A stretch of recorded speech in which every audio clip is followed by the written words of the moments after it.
24 آیا کریمہ نمبر 52, 53 اور 54.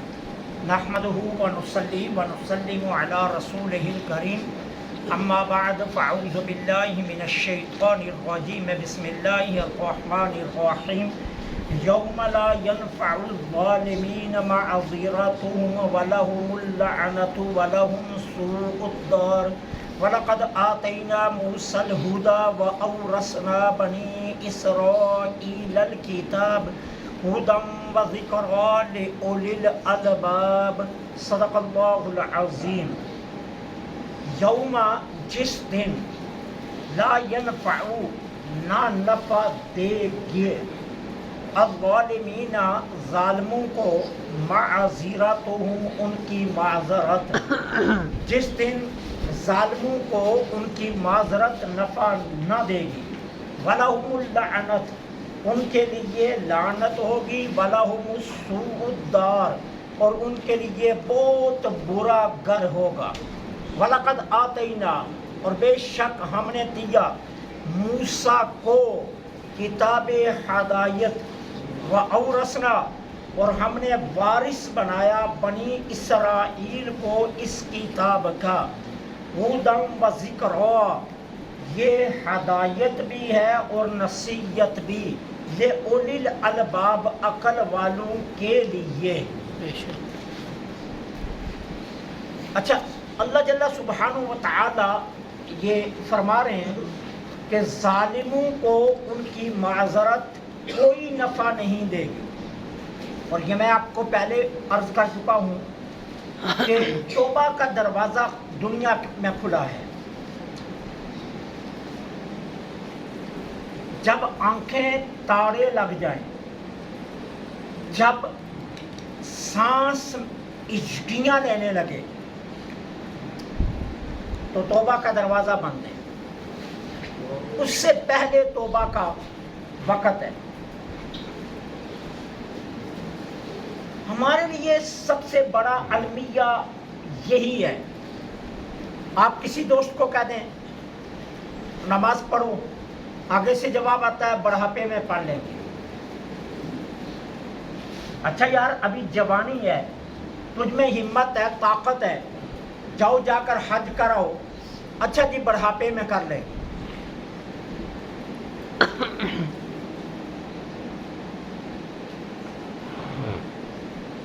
مکان بنانے کی فکر ہے کہ وہ وقت پر بنانا ہے. بچے بیانے کی فکر ہے کہ وہ وقت پر بیانے ہیں. بچوں کو سیٹل کرنے کی فکر ہے کہ انہیں وقت پر سیٹل کرنا ہے. اور اپنی آخرت کی کوئی فکر نہیں.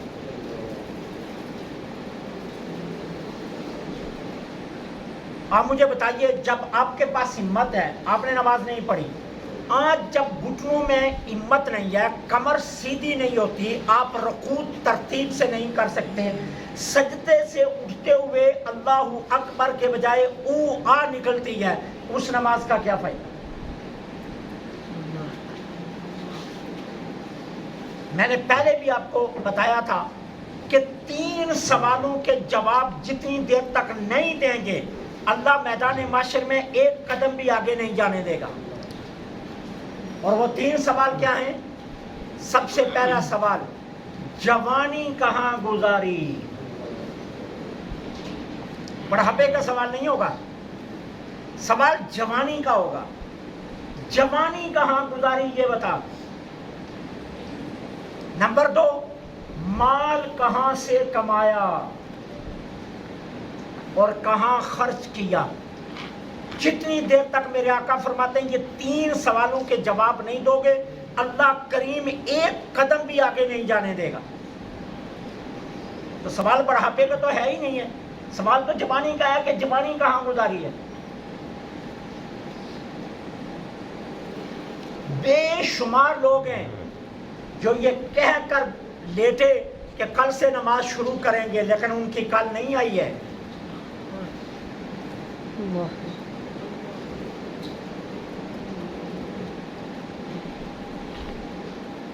میں بہت امیر ہوں,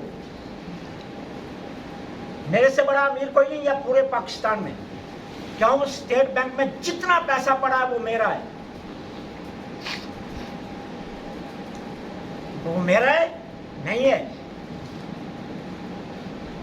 میرا تو وہ ہے جو میرے پاس ہے. وہ تو پتہ نہیں کتنی دنیا کا اکٹھا پڑا ہے. وہ یارو کل تو ہماری ہے ہی نہیں، ہماری تو آج ہے. اور ہم فیصلہ کل پر چھوڑ رہے ہیں. موقع تو آج ہے، آج، کل نہیں ہے اپنی. اس لیے اللہ قیامت کے دن ظالموں کی معذرت قبول نہیں کرے گا. کیوں؟ اب تم جہنم دیکھ کر، اب عذاب دیکھ کر، اب میزان عدل دیکھ کر، اب اللہ کی جلالت کو دیکھ کر اب معذرت کرتے ہو. جہاں معذرت کا وقت تھا وہاں کی نہیں ہے. وہ اپنے علماء سے کئی بار سنا ہے نا. میرے خیال میں مجھے تو اچھی طرح یاد ہوگا کہ یہ واقعہ آپ کو ازبر ہو چکا ہوگا. وہ کہتے ہیں ایک درویش بازار میں کھڑا زاروں قطار رو رہا تھا. تو کسی نے پوچھا بابا جی کیا بات ہے؟ کہا یار بہت بڑا مسئلہ ہے. کہا کیا؟ کہا اللہ کی اور بندوں کی صلح کروانا چاہتا ہوں. اچھا پھر کیا بنا؟ کہا جی اللہ مانتا ہے بندے نہیں مان رہے. اللہ مانتا ہے بندے نہیں مار رہے. اچھا چند دن گزرے تو اسی بابے کو دیکھا قبرستان میں رو رہا ہے. وہ بابا جی کیا ہو گیا؟ کبھی بازار میں روتے ہو کبھی قبرستان میں روتے ہو. ہوا کیا ہے؟ کہا وہی پرانا مسئلہ. کہا کیا؟ اللہ اور بندوں کی صلح کروانا چاہتا ہوں. اچھا پھر کیا بنا؟ کہا بندے مانتے ہیں اب رب نہیں مانتا.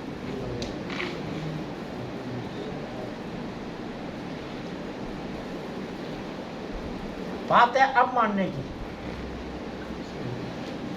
پھر نہیں مانا جائے گا. ہم جب بستر پر لیٹ جاتے ہیں نا، جب ہمارا بول بازار بستر پر نکلنا شروع ہو جاتا ہے، جب ہم دیکھتے ہیں اب ہم کسی کام کے نہیں، نکارے ترین ہو گئے، پھر کہتے ہیں یا اللہ معافی دے دے. پھر ہاتھ جوڑتے ہیں اللہ معافی دے دے. وہی معافی مانگنے کا وقت کب ہے؟ جب پوری جوانی ہو، جب آپ کڑیر ہو، جب آپ کی طاقت پورے جوبن پر ہو، جب آپ دیواریں پھلانگتے ہو. در جوانی توبہ کردن شیبہ یہ پیمبری، وقت پیری گرک زادہ می ظالم می شبد پرہیزگار. جوانی میں توبہ کرنا یہ پیغمبروں کا شیوا ہے. بڑھاپے میں تو بیڑیا بھی اپنے غار میں بیٹھ جاتا ہے.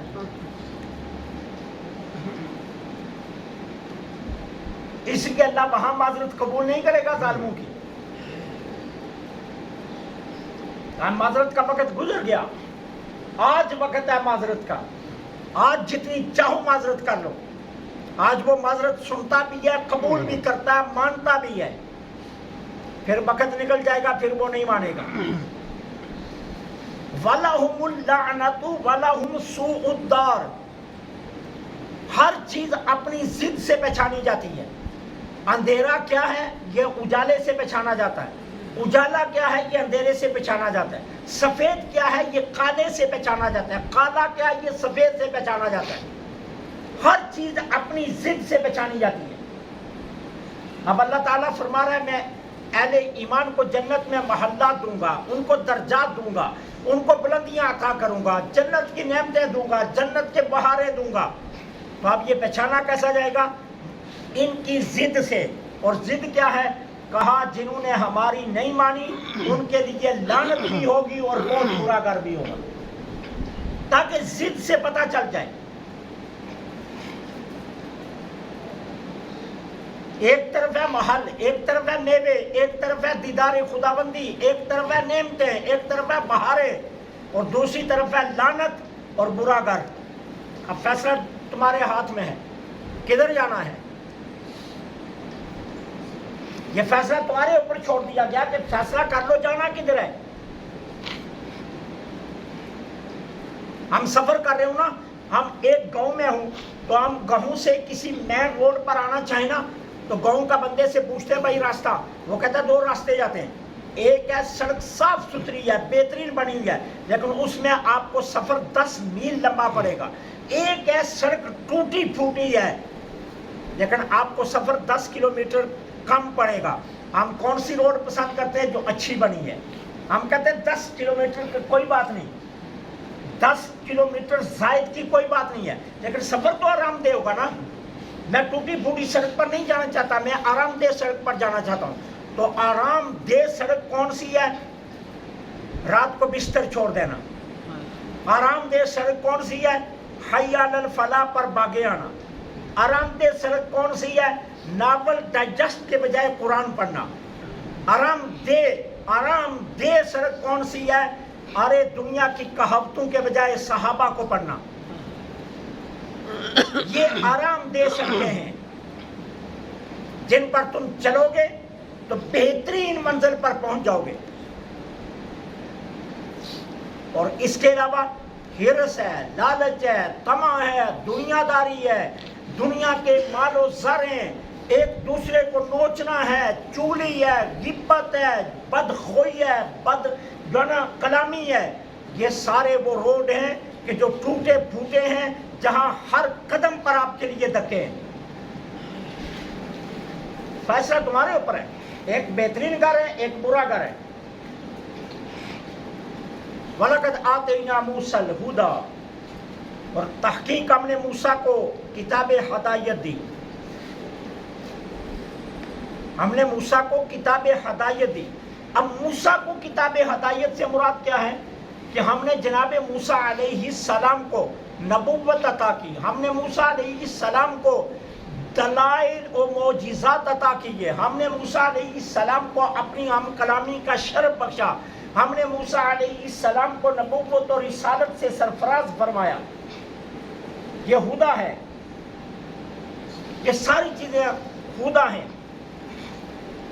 اور پھر اورثنا بنی اسرائیل الکتاب, ہم نے جو موسیٰ کو کتاب تورات دی تھی اس کا وارث بنی اسرائیل کو بنایا. وارث کس کو بنایا؟ بنی اسرائیل کو. اچھا, وراثت کس کو کہتے ہیں؟ یہاں قرآن کہہ رہا ہے وارث بنایا, ٹھیک ہے نا. تو وراثت کا تصور وہ نہیں ہے جو آج ہمارے ہے. ہمیں بھی اس کتاب, جو کتاب ہمارے سامنے, ہمیں اس کا وارث بنایا ہے. تو اللہ نے یہ تو نہیں کہا اس کو غلاف میں لپیٹ لینا, اپنے گھر رکھنا, کیونکہ یہ تمہاری وراثت ہے, اس کو لپیٹ کر غلاف میں رکھنا. خبردار اس کو ہوا نہیں لگنی چاہیے, خبردار اس کے اندر مٹی اور گرد نہیں جانی چاہیے. ہاں, ایک بات یاد رکھنا, اپنی وراثت سنبھال کر رکھنا. جس دن بچی کو رخصت کرنے لگو نا, اس کا سایہ دے دینا. اللہ. باقی سارے کام غلط کرنا, رخصتی کے وقت اس کے سر پر قرآن کا سایہ دے دینا. یہ ہے وراثت کے ساتھ مذاق, یہ ہے وراثت کے ساتھ دھوکہ. یہ کتاب غلاف میں لپیٹنے کے لیے نہیں دی گئی ہے. موسیٰ علیہ السلام سے بنی اسرائیل کو وراثت کیسے دی گئی؟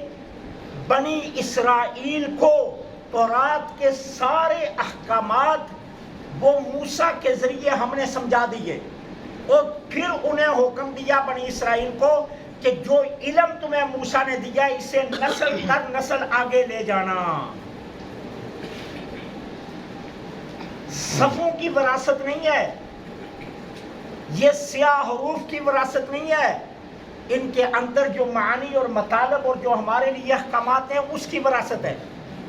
اور میں نے پہلے بھی آپ کی خدمت میں عرض کیا تھا کہ ایک ڈاکٹر آپ کو نسخہ تجویز کرے کہ یہ دوائی تمہارے لیے ہے, ٹھیک ہے, اب آپ نسخہ لے آئیں, نسخے کو آپ کپڑے میں لپیٹیں اور لپیٹ کر اپنی جیب میں ڈال دیں. ڈاکٹر صاحب نے مجھے یہ نسخہ لکھ کر دیا ہے, اب میں نے اس سے سنبھال کر رکھا ہوا ہے. شفا ہو جائے گی؟ شفا مل جائے گی؟ نہیں ملے گی نا. بھائی کیوں نہیں ملے گی؟ نسخہ تو آپ نے سنبھال کر رکھا ہے, نسخہ تو آپ نے سینے سے لگا کر رکھا ہے, پھر آپ کو شفا کیوں نہیں ملے؟ ہاں, ڈاکٹر کہتا ہے جو اندر لکھا اس کو سمجھو, پھر اس کو کھاؤ, پھر تمہیں شفا ملے گی. رب کہتا ہے اس کو سنبھالو نہیں, جو اندر لکھا ہے اسے سمجھو, اس پر عمل کرو, پھر شفا ملے گی.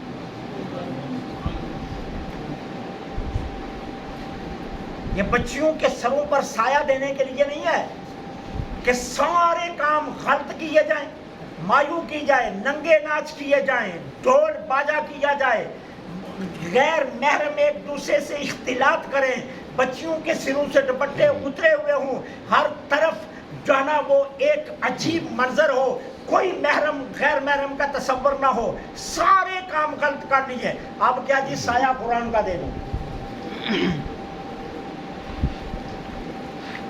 یہ قرآن اس لیے تو نہیں آیا کہ بچیوں کو سایہ دیا جائے، یہ قرآن اس لیے آیا ہے کہ بچیوں کو یہ قرآن دیا جائے. میں نے آپ کی خدمت میں یہ بات پہلے بھی عرض کی تھی کہ امام احمد بن حنبل کے دور میں ایک موچی تھا، وہ جتنی کمائی کر کے شام کو لاتا ساری خرچ کر لیتا. تو اس کی عالیہ نے اس سے لڑائی کی، اوے اللہ کے بندے ہوش کر، تیری بیٹی جوان ہے، تو نے اس کو بیانا نہیں، جتنا کماتا ہے روز خرچ کر دیتا ہے. وہ کہتا اللہ وارث. وہ بیوی ایک دن زیادہ لڑی تو وہ غصے میں آ کر کہتا ہے مجھے اللہ کی قسم، میں جس دن اپنی بیٹی کو رخصت کروں گا کائنات کی ہر چیز دے کر رخصت کروں گا. اب قسم اٹھا لی. اب بچی کی شادی کے دن آ گئے، اب دن طے ہو گئے تو معاملہ آ گیا علماء کے پاس کہ اس نے قسم اٹھائی ہے، اب جواب دیجئے اس قسم کا حل کیا ہے. تو کہا جی ایک ہی حل ہے، یا تو کائنات کی ہر چیز دے، نہیں دے سکتا تو پھر اپنی قسم کو توڑ کر اس کا کفارہ ادا کرے. ایک کے پاس، دوسرے، تیسرے کے پاس، چوتھے کے پاس مقدمہ چلتا رہا، کسی سے حل سامنے نہ آیا. مقدمہ آ گیا امام احمد بن حنبل رحمت اللہ علیہ کی بارگاہ میں. جی یہ کیس ہے. فرمایا بڑا آسان سا کیس ہے، یہ کون سا مشکل کیس ہے. فرمایا اس سے کہو جہیز میں کوئی چیز نہ دے، یا اپنی بیٹی کو جہیز میں قرآن دے دے، اس نے کائنات کی ہر چیز دے دی. یہ صرف ایک قرآن اپنی بیٹی کو جہیز میں دے دے، اس نے کائنات کی ہر چیز دے دی. کیوں؟ کائنات کی ہر چیز کا ذکر قرآن میں ہے. تو موسیٰ علیہ السلام سے تورات کا علم لیا تھا قوم نے. اللہ فرماتا ہے ہم نے تورات کا ان کو وارث بنایا، یعنی علم تورات کا وارث بنایا. نسل در نسل انہیں کہا جو موسیٰ سے سیکھا وہ آگے بتانا، جو ان سے سیکھا وہ آگے بتانا. اور حجۃ الوداع کا خطبہ میرے آقا نے کہاں اختتام کیا؟ سنو، جو آئے ہو اگلوں کو بتا دینا، اور اگلوں کو ساتھ پیغام دے دینا، وہ اگلوں کو بتا دیں، اور ان کو کہہ دینا وہ اگلوں کو بتا دیں. یہ میرے آقا نے حجۃ الوداع کا خطبہ یہاں ختم کیا. فرمایا یہ کیا ہے؟ یہ وراثت دے رہا ہوں تمہیں، نسل در نسل اس کو، نسل در نسل میری امت میں آگے جوڑ کر رکھنا. وَأَوْرَثْنَا بَنِي إِسْرَائِيلَ الْكِتَابَ، ہم نے کتاب کا وارث بنایا بنی اسرائیل. ہُدًى وَذِكْرًا، یہ کتاب ہدایت بھی ہے اور نصیحت بھی ہے. ہدایت اور نصیحت میں فرق کیا ہوتا ہے؟ ہدایت کہتے ہیں جو اس چیز کو جو کسی دوسری چیز پر دلالت کرے، اس چیز کو جو دوسری چیز پر کیا کرے؟ دلالت کرے.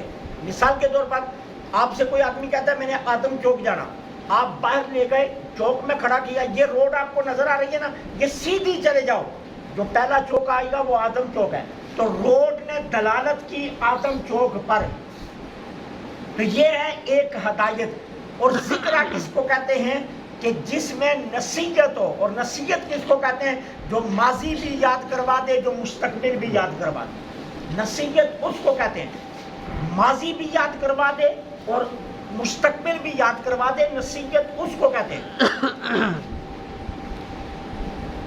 کتاب ہدایت بھی تھی اور نصیحت بھی. ہدایت کیسے تھی؟ راستہ بتلا رہی تھی بنی اسرائیل کو. اور نصیحت کیسے تھی؟ پہلی قوموں کے عذاب یاد کروا رہی تھی، خیال رکھنا مخالفت کی تو وہی حال تمہارا بھی ہوگا. ہدی و ذکر. لیکن یہ سب کچھ کس کے لیے ہے؟ لِأُولِي الْأَلْبَابِ، عقل والوں کے لیے. بات تو وہی ختم آ جاتی، بات ہے عقل والوں کی. اگر میرے اوپر قرآن اثر نہیں نہ کرتا، میں اگر PhD بھی ہوں تو قرآن کی نظر میں بے وقوف ہوں، میں عقل والا نہیں ہوں. یہ یاد رکھنا. میں اگر ڈاکٹر بھی ہوں، MBBS کیا ہوا ہے، لیکن اگر مجھے قرآن کی نصیحت اثر نہیں کرتی تو مجھ سے بڑا بے وقوف کوئی نہیں ہے، میں عقل والا نہیں ہوں۔ یہ یاد رکھنا، قرآن کی نصیحت اگر بے وقوف پر بھی اثر کرتی ہے تو سمجھ لو وہ عقل والا ہے، کیونکہ قرآن لأولی الالباب، اللہ کی کتاب عقل والوں کے لیے نصیحت کرتی ہے۔ عقل والے نصیحت کو قبول کرتے ہیں، تو جو نصیحت کو قبول کرے وہ عقل والا ہے۔ ڈگری سے عقل نہیں آتی ہے، تعلیم سے عقل نہیں آتی ہے، یاد رکھنا۔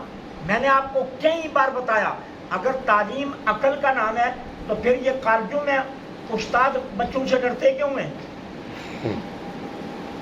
یونیورسٹیوں میں اساتذہ اپنا دامن چھپاتے کیوں ہیں؟ ایم اے پاس 5 لڑکوں کے درمیان میں ایک بچی کو کھڑا کیا جائے، اس کی عزت بچتی کیوں نہیں ہے؟ معلوم یہ ہوا کہ علم اس کا نام نہیں ہے، تعلیم کا نام علم نہیں ہے، تہذیب کا نام علم ہے۔ مکے والے ان پڑھ تھے، سیدنا بلال کو اپنا نام بھی لکھنا نہیں آتا تھا، لیکن ہے کسی کی جرأت؟ آج بادشاہ بھی کہتا ہے سیدنا بلال، میرے آقا بلال، میرے سردار بلال۔ کیوں؟ اس لیے کہ تہذیب حقیقت ہے، علم حقیقت نہیں ہے، علم محض روشنی ہے، اصل حقیقت جو ہے وہ تہذیب ہے۔ اگر تہذیب نہیں ہے تو جتنی مرضی ڈگریاں ہیں، آپ کی اس علم کا کوئی فائدہ نہیں جو آپ کو صاحب عقل نہیں بناتا۔ تو لأولی الالباب یہ ہدایت ہے اور نصیحت ہے عقل والوں کے لیے۔